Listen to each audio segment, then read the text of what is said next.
그러나 우리가 그들의 비위를 건드릴 것은 없으니 호수에 가서 낚시를 던져 먼저 올라오는 고기를 잡아 입을 열어보아라.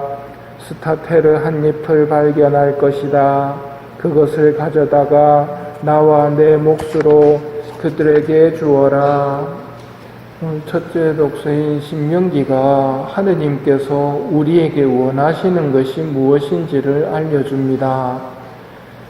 주 너희 하느님을 경외하고 사랑하고 섬기는 것, 주님의 계명과 규정들을 지키는 것이다. 더 이상 목을 뻣뻣하게 하지 마라. 하느님을 경외하고 두려워하고 사랑하고 섬기고 주님의 계명과 규정들을 지키는 것이다. 왜 그래야 됩니까? 보라, 모든 것이 주 너의 하느님의 것이다. 하느님께서 주인님이십니다. 모든 것이 다 하느님의 것이고 우리도 하느님의 것입니다. 이런 규정들을 주시는 이유가 너희가 잘 되도록 내가 하는 명령들, 내가 주는 계명들을 지켜라고 말씀하시면서 왜 이렇게 하라고 하시는지 그 의도를 알 수가 있습니다. 하느님께서 우리에게 바라시는 하느님의 마음을 기억합시다. 주 너희 하느님을 경외하고 사랑하고 섬기며 주님의 계명과 규정들을 지키는 것이다. 더 이상 목을 뻣뻣하게 하지 마라. 또 신명기는 하느님이 어떤 분이신지도 알려줍니다. 고아와 과부의 권리를 되찾아 주시고 이방인을 사랑하시는 분이라고 말합니다. 이는 가난하고 힘없는 이들의 편이 되어주시는 하느님이라는 뜻입니다. 그러기에 그분은 너희가 찬양을 드려야 할 분이시고 너희가 본대로 너희를 위하여 이렇게 크고 두려운 일을 하신 너희 하느님이시다 하고 알려줍니다. 복음에서는 성전세 이야기가 나옵니다. 예수님께서는 자녀들은 성전세를 안 내도 되지만 그들의 비위를 건드릴 것은 없으니 성전세를 내라고 하십니다.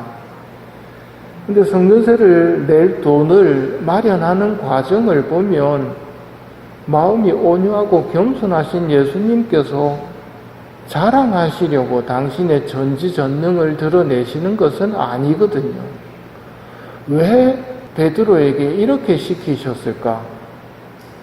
베드로는 원래 어부였습니다. 어부에게 낚시하는 일, 그건 직업적으로 하는 일이었죠.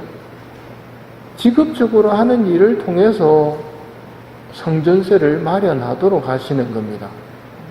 우리는 흔히 하느님께 무엇을 바라느냐면 성전세 바칠 돈이 생겨라 뿅 하고 손바닥에 탁 생기면 요거 바치는 걸 좋아하거든요.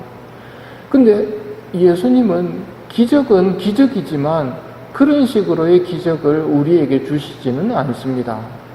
가서 낚시를 던져서 첫 번째로 올라오는 고기 입을 벌려보면 스타테르 한 입이 있을 것이니까 네 거하고 내 거하고 갖다 내라. 분명히 하느님의 섭리와 손길이 느껴지지만 우리는 놀고 먹으면서 성전세를 마련하는 게 아니라 할 일을 하면서 성전세를 마련하는 것, 그게 하느님이 원하시는 거라는 말입니다. 알아서 다 해주세요 하면서 사실은 아무것도 안 하고 종들에게 시키듯이 하느님에게 바라고 있는 경우가 많습니다. 내가 주인의 자리에 자꾸 오르려고 하는데 오늘 성전세를 바치는 이 과정들을 보면 하느님이 우리에게 원하시는, 어떻게 같이 일하고 싶어 하시는지가 드러나는 장면이기도 합니다. 멜미 사책에 나오는 것처럼 성전세를 거두는 목적은 성전을 유지, 관리, 보수하고 하느님의 집을 기도하는 집으로 가꾸는 것인데, 당시에는 성전세는 성전세대로 거두면서 막상 성전에서는 장사하는 집, 강도의 소굴로 만들어 버렸죠. 예수님께서 정화하실 때 엄하게 꾸짖으시지만 성전세는 내십니다. 그리고 이 성전을 허물어라. 그러면 내가 사흘 안에 다시 세우겠다고 말씀하시며 당신의 몸이 성전이심을 제자들로 하여금 깨닫게 하십니다. 성전은 하느님께서 현존해 계시는 곳이고 하느님이 계시기에 하느님과의 대화가 이루어지는 곳입니다. 그분께서 성전이라고 하신 것은 당신의 몸을 두고 하신 말씀이었음을 깨달은 우리도 영성체를 통해 성전이신 예수님께서 통째로 내 안에 오십니다. 내가 영성체를 통해 성전 안에 머물게 된다는 것을 생각하며 하루를 살았으면 합니다.